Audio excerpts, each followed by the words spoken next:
तो दोस्तों, आज की इस वीडियो में मैं आपको जो चीजें बताने जा रहा हूँ उसे बड़े ही ध्यान से सुनिए।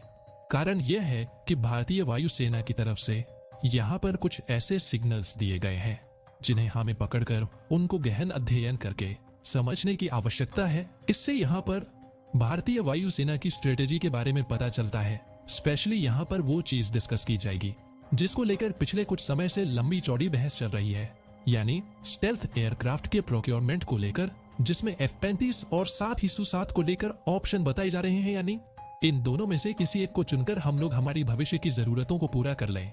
तो ये सारी कुछ बहस एक्चुअली क्यों हो रही है, उसके पीछे का समाधान इस वीडियो में छुपा हुआ है। तो वीडियो को अंत तक देखते हुए समझते हुए चैनल को सब्सक्राइब भी साथ में जरूर कर दीजिएगा। देखिए, इस समय अमेरिका और रशिया दोनों ही अपने स्टेल्थ एयरक्राफ्ट भारत को बेचना चाहते हैं। दोनों की तरफ से भारत के सामने ऑफर्स भी आ गए हैं। अब भारत को इन दोनों में से किसी एक विकल्प को चुनकर अपनी आगामी रिक्वायरमेंट को फुलफिल करने का काम बाकी रह जाता है। अब यहाँ पर हमारी रिक्वायरमेंट को स्पेशली टारगेट किया जाए, उसके प्रति देखा जाए कि भारतीय वायुसेना अदर स्टेल्थ एयरक्राफ्ट को चुनना चाहती है। तो उसके पीछे का कारण क्या है? क्या यहाँ पर हम लोग चाइना के J-20 का काउंटर ढूंढना चाहते हैं, या फिर पाकिस्तान के द्वारा चाइना द्वारा निर्मित J-35 को प्रोक्योर करने की बातें कही जा रही है, उसे काउंटर करने की कोशिश की जा रही है? तो यहाँ पर रिपोर्ट में कुछ चीजें बताई गई है। सबसे पहले तो मैं आपको ये बता दूं कि यह खबर सीधे निकल कर आ रही है एक डिस्कशन को लेकर जिसके ऊपर रिपोर्ट पब्लिश की है IRW ने, जिसमें इन्होंने शीर्षक में ही बताया है कि भारतीय वायुसेना द्वारा स्पष्ट कर दिया है कि वह लोग रशिया से उसका Su-57 नहीं खरीदने जा रहे हैं। कारण यह है कि Su-57 को लेकर कुछ प्रॉब्लम्स देखने के लिए मिली है, जो प्रॉब्लम्स का निदान अगर हम लोग करवाएं तो उसमें समय लग सकता है। एग्जाम्पल के तौर पर इसके अंदर इस्तेमाल किया गया रडार सिस्टम और साथ ही इसका एविनिक्स, यह भारतीय वायुसेना को सूट नहीं लगता। इस वजह से Su-57 भारतीय वायुसेना ऑफर किए जाने के बावजूद नहीं खरीदना चाहती।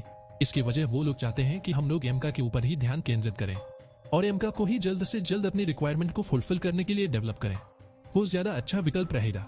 इसके साथ साथ इन्होंने यहाँ पर यह भी कहा है कि हम लोग उस तरह की जल्दबाजी नहीं करना चाहते जो कि हम लोगों ने 1980 में की थी, जिसको लेकर डिस्कशन हम लोगों ने 2 दिन पहले किया था कि पाकिस्तान के F-16 को काउंटर करने के लिए शुरुआत में हम लोगों ने मिराज 2000 खरीद लिए लिमिटेड नंबर में, बाद में और नंबर में प्रोक्योर करने की कोशिशें की, लेकिन वहां पर सस्ता और अच्छा ऑप्शन देखते हुए हम लोगों ने MiG-29 खरीद लिए। और ये जो प्रोक्योरमेंट का दौर था, जिससे कि भारतीय वायुसेना आज एक गलती के तौर पर रिकॉग्नाइज करती है, तो ऐसी किसी भी तरह की कोई गलती नहीं करेगी, बल्कि पाकिस्तान के द्वारा जो J-35 खरीदे जा रहे हैं, इसको लेकर एक लंबी चौड़ी रणनीति तैयार की जाएगी।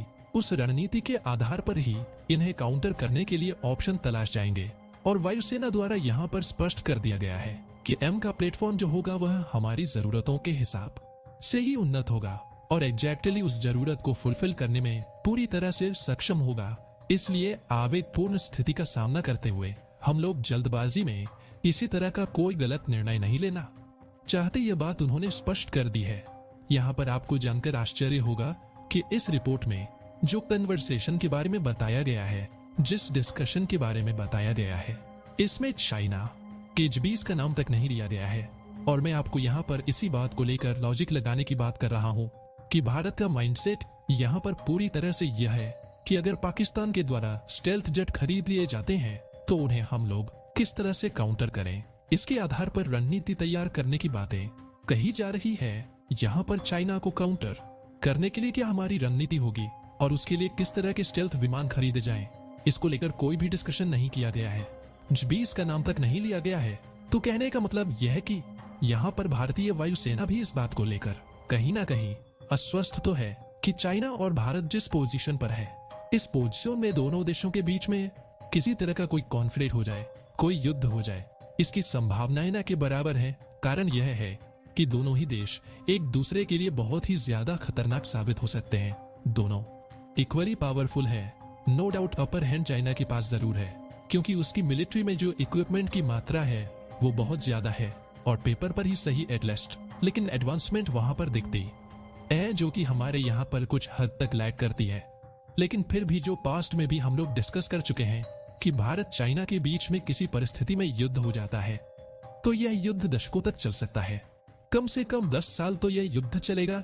ऐसी परिस्थिति में भारत और चाइना दोनों को बहुत बड़े स्केल पर नुकसान होगा और इस नुकसान की भरपाई करने में अगले कई दशकों तक दोनों ही देशों को पर्याप्त मेहनत करनी होगी।